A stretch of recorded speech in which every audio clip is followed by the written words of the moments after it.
From impeachments to inaugurations, if it's a political story, we are on the scene. The race for the White House is heating up. Kamala, you're fired! I say, bring it on. If it's breaking news, we're live with the latest coverage. From the White House, the State Department, and Capitol Hill, we know the issues, but above all, we know the players to bring you the latest in-depth analysis on all the key stories that we're covering. I'm Eric Ham. Join me from Washington here on Firstpost America.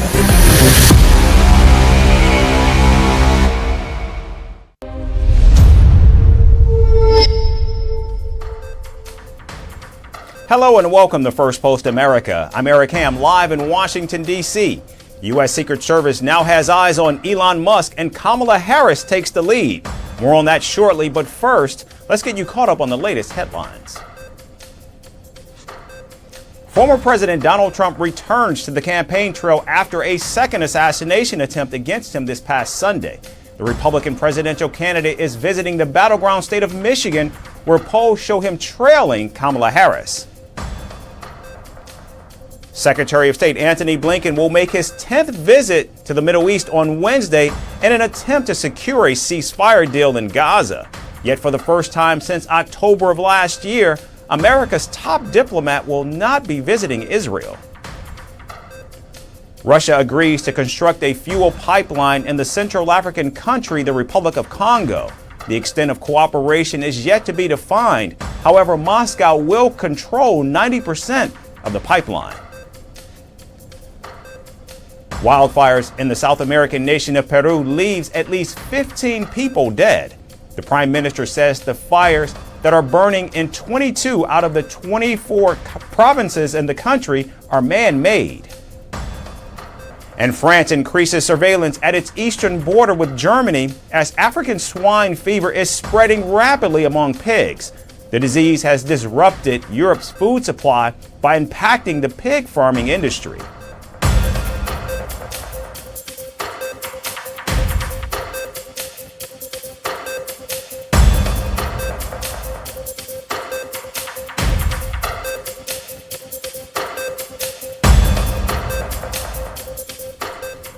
We begin in the United States. The U.S. Secret Service is reportedly looking into billionaire Elon Musk's recent comments on social media platform X after the second attempted assassination on former President Donald Trump.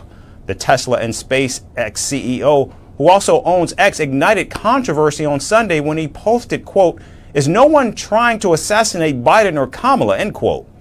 Musk was roundly criticized from the left and the right over growing concerns that the post would be seen by his 200 million followers, with some seeing it as a call for violence against President Joe Biden and Vice President Kamala Harris. Following the backlash, Musk was prompted to delete the post, but not before the Secret Service took notice. Now the U.S. Secret Service is tasked with protecting current and former presidents, vice presidents, and other notable officials. And with a second possible breach, America's premier security agency is under enormous pressure to restore its reputation and keep its principles safe from harm. To that end, following the second security incident following Donald Trump, President Biden has called for an increase in funds and personnel for the Secret Service. I think thank God the president's okay. I think we got a full report so far. We're down there tonight. But one thing I want to make clear, the service needs more help. And I think the Congress should respond to their needs if they in fact need more services. The agency's acting director, Ronald Rose, said they have the highest number of personnel that is possible under congressional approval.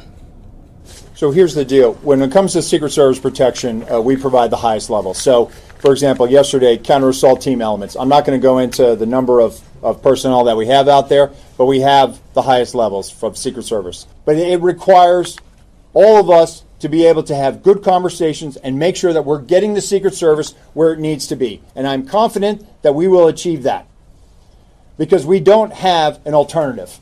Success, we have to have it every day. We cannot have failures. And in order to do that, we're going to have some hard conversations with Congress, and we're going to achieve that. Now, Elon Musk says his post on X was meant to be a joke and was being taken out of proportion. The controversial billionaire is a close ally of Donald Trump and has repeatedly attacked President Biden and Vice President Harris on the social media platform, including using AI-generated deepfake images to falsely paint the Democratic presidential nominee as a communist dictator. As political violence pervades the atmosphere, Musk has now painted a target on the backs of the nation's most powerful man and woman, and now Secret Service would like to have a word. Staying in the United States and the race for the White House, several opinion polls show Vice President Kamala Harris ahead of former President Donald Trump following her strong performance in the presidential debate last week. The latest 538 New York Times polls show the Democratic presidential nominee surging in 7 of the 9 key states. Kamala Harris now holds a 7-point lead in Virginia, a 6-point lead in Minnesota, a 3-point lead in Wisconsin, and a 2-point lead in Nevada. She's also ahead of Donald Trump in Michigan, Pennsylvania, and North Carolina by 1 point each. Meanwhile, it's a neck-and-neck battle in Arizona and Georgia. Moreover, a nationwide poll by Yahoo News YouGov shows Kamala Harris surging to a 5-point lead over Donald Trump and hitting the all-important 50% mark among registered voters. Even President Joe Biden, who was replaced by Kamala Harris on the Democratic ticket, never hit 50% against Donald Trump. The poll suggests Kamala Harris is also performing better than President Biden among women, Hispanics, Black Americans, and young voters. The vice president's new lead is more about her gaining ground than Trump slipping, as several polls have dubbed Harris as the clear winner of the debate. Another poll produced by ABC News shows that after the debate, there has been a slight dip in the share of Trump supporters compared to the end of August. Meanwhile, Harris supporters are strongly behind her, marking the difference in strong support between the two presidential hopefuls. Now, with the majority of the opinion polls giving Kamala Harris an edge over Donald Trump, the vice president's campaign isn't resting on its laurels. The Democratic nominee, until recently, was pushing for another debate as well as other opportunities that would provide a breakthrough to further separate her from Trump in the polls. And now in business news, Amazon has asked its employees to return to the office 5 days a week starting January 2nd of next year. Now, this is a significant change from the company's current policy that requires workers to be in the office only 3 days a week. The hybrid work policy was implemented by Amazon in the wake of the COVID-19 pandemic that has now become less of a daily threat. On Monday, Amazon's chief executive officer, Andy Jassy, said that the change is necessary to invent, collaborate, and be connected. Decided that we're going to return to being in the office the way we were before the onset of COVID. When we look back over the last 5 years, we continue to believe that the advantages of being together in the office are significant. Amazon's push to get its corporate staff back into the office has fueled tensions between its employees and corporate leadership. Last year, Amazon staff at the Seattle headquarters protested as the company shifted the full remote work model and introduced hybrid working. The company later fired the organizer of the demonstration, prompting allegations of unfair response. Meanwhile, workers who did not comply with the 3-day mandate were told to voluntarily resign and were locked out of their systems. Now, in his message, Jassy said he was worried that Amazon was seeing its corporate culture diluted by unnecessary flexible work. We're asking each S-Team organization to increase the ratio of individual contributors to managers by at least 15% by the end of Q1 2025. Having fewer managers will remove layers and flatten organizations more than they are today. If we do this work well, it will increase our teammates' ability to move fast, clarify, and invigorate their sense of ownership, drive decision-making closer to the front lines where it most impacts customers, decrease bureaucracy, and strengthen our organization's ability to make customers' lives better and easier every day. The CEO further said that employees could still work from home in unusual situations such as a family emergency or a sick child. Amazon is not the only high-profile company canceling work from home for its employees. In fact, several other firms, including Dell and UPS, have ended their work-from-home policies and recalled workers back to the office full-time. Meanwhile, corporate giants like Meta, IBM, Walmart, and Disney have also changed their remote policies and adapted hybrid work models. And now moving to the Caribbean, where Cuba has slashed the weight of its daily bread ration by 25%, leaving many citizens struggling to quell their hunger. With severe shortages of food, fuel, and medicine, and an average monthly wage of just $15, most Cubans can't even afford the smaller bread sizes. Once touted as a reliable system, Cuba's ration distribution scheme is now collapsing. Here's our report on more on the unfolding crisis. In Cuba, a new crisis is gripping the island. The government has just cut the weight of the subsidized daily bread by 25%. The staple, now reduced from 80 grams to 60 grams, weighs about as much as a small cookie. And though the price has dropped slightly, it's still a blow for Cubans, many of whom earn an average of 4,648 pesos per month, or about $15. For most, buying bread on the private market is now impossible. The options are few and the strain is growing. The problem is that the bread is coming in the same way as it used to. Before that it was some 80 grams, but it never actually was this weight. It was always below, so approximately now it's similar as it used to be. But the quality is awful. Flour tastes like acid, so lately the quality is disastrous. The country is also facing severe shortages of food, medicine and fuel. Last week, the Cuban government admitted it was running low on wheat flour, which is crucial for bread production. They blamed the shortage on the long-standing US trade embargo. While the embargo complicates Cuba's global financial transactions, many feel the internal economic policies are also failing. Cuba's bread ration is one of the last holdouts of a subsidy system built decades ago by Fidel Castro's government. Back then, the libreta or ration book ensured Cubans had access to bread, fish, meat, milk, and even basic cleaning supplies. Today, those supplies are few, so when they do arrive, they're often late, poor in quality, or missing altogether.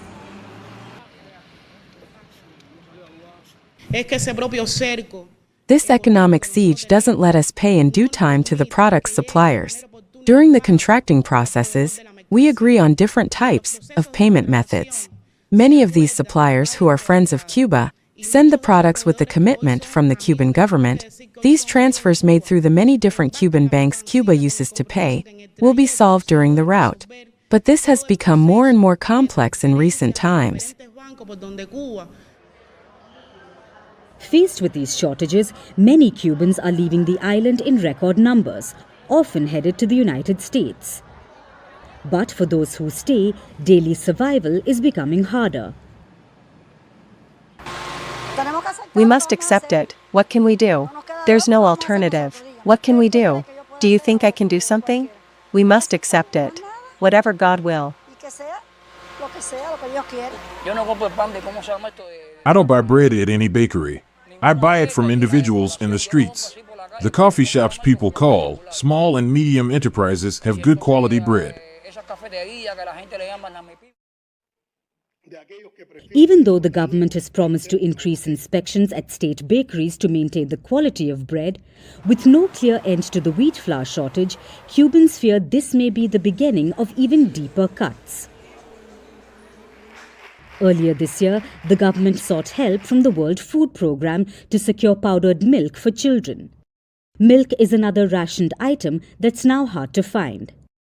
The once celebrated ration book, a symbol of Cuba's revolution, now offers only a fraction of what it once did. So, while rationing is common in war-torn or disaster-hit countries, Cuba's system, shared by a few nations like North Korea, is breaking down. The crisis worsens daily. The question is how much longer it can hold out.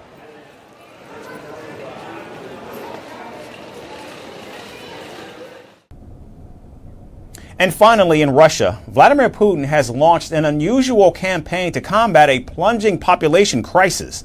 Amid dropping birth rates, Putin is urging Russians to take drastic measures, including having sex during lunch breaks at work.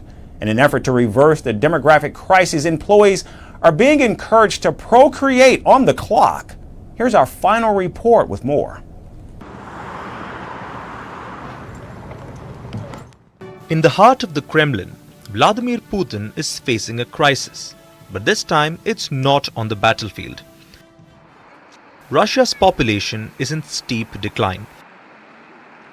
With a fertility rate of only 1.5 children per woman, the country is heading towards a demographic disaster. By 2050, experts predict the population could drop from 146 million to 136 million. But Putin has a plan, one that's as controversial as it is audacious. Russians must have more children, and he's not waiting for love or long weekends to do it. At a recent press conference, Putin declared that the preservation of the Russian people was the nation's highest priority. His government is scrambling to implement a range of bold measures to raise the birth rate, and yes, it includes sex at work. Workers are being encouraged to use their lunch and coffee breaks for procreation. As the health minister rather bluntly put it. When asked how busy professionals could possibly find time to make babies, he smiled and said, "During break times, life flies by too quickly." However, this isn't just talk. In Moscow, women between 18 and 40 are being asked to attend free fertility screenings to assess their reproductive potential. Meanwhile, some regions are also offering cash incentives to young women, like over $11,000 in Chelyabinsk for having a baby before turning 24. Politicians have even publicly called out employers, urging them to monitor birth rates among their staff. Each employer should ask themselves, said MP Tatiana Butskaya, how many children have been born this year? What are you doing to raise that number? Other female politicians even pushed women to start having children as early as 18 or 19.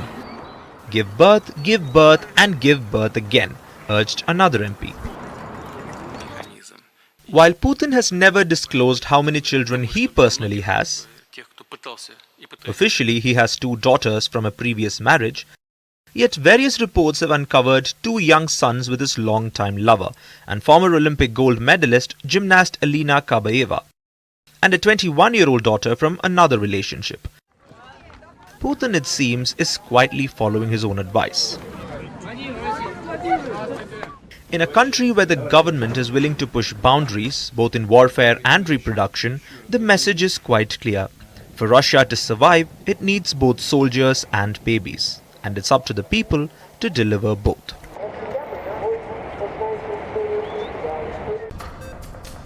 That's all we have time for today. We certainly thank you so much for tuning in. We hope to see you right back here again tomorrow. Thanks again for watching.